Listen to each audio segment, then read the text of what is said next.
Hi, I'm Jason, one of the product trainers here at American Panel, and what I'm here to talk to you about today is something we've introduced on our blast chillers and shock freezers called the a la carte mode. If I go into our hard chill mode, I have three options. You learned about two of those at this point. The third option is our a la carte mode, and we designed this as a timer system for food management within a kitchen. We have a series of 6 timers that we can select.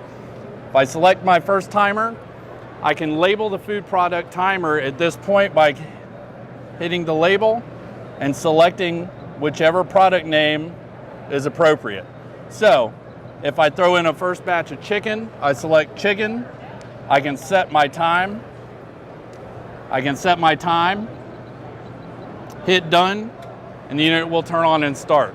At that point, if I want to throw a batch of salmon in, same process. I select my timer. I select salmon, and away we go. The unit will operate and function as a blast chiller or shock freezer depending on which cycle you selected, and it will run until both of those timers are exhausted. At that point, the timer will kick over, it'll say ready, it'll flash green, and the unit will kick over into a holding mode. It'll operate as a freezer or a refrigerator at that point until you pull the product out of it. That is the a la carte mode. It's not necessarily new to the industry, but it is new to blast chilling. We're the only people that offer that. Some combis use it. They call it level cooking, a la carte cooking. We are the only ones we know of that offer that in a blast chilling unit. We also offer full Sub compatibility in all of our units. If I go to reports, you can see we had this same unit at NAFM, and it's our test unit from our test kitchen.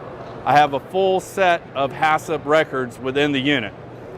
So that's how we can view them on the unit, but there's a couple ways that we can we can pull them from the unit for archiving or displaying or giving to an inspector.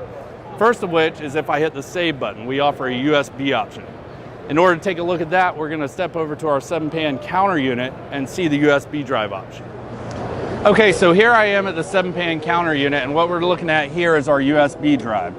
Works exactly as you think it would. You open it up, you stick the thumb drive in, it's going to prompt you to save the Sub data to the drive. Click yes, saves a CSV spreadsheet file, easily viewable on any computer that has Excel. Archive it, store it, give it to whoever needs it, whatever the case may be. That's one of the 2 ways we offer to get your Sub data. The second option that we offer is Wi-Fi compatibility. I can connect directly to this unit using my iPad. Let me unlock it real quick. Siri's not cooperating. You can see this mimics what we see on the screen here. If I hit reports, these are the same Sub reports we just saw on the unit on the screen. So I can view these on the screen, I can show them to the inspector if he's coming in, or I can download them as a CSV file, just like with the USB drive, an Excel spreadsheet that I can archive, store, or email to whoever needs them. So we try to think forward in everything that we do and make everything as user-friendly and functional as possible. We have 50 units in this line. We have one-piece constructed units. We have modular knockdown units. There's not a unit that we don't have to meet any need that could come up. American Panel, your source for blast chilling and shock freezing.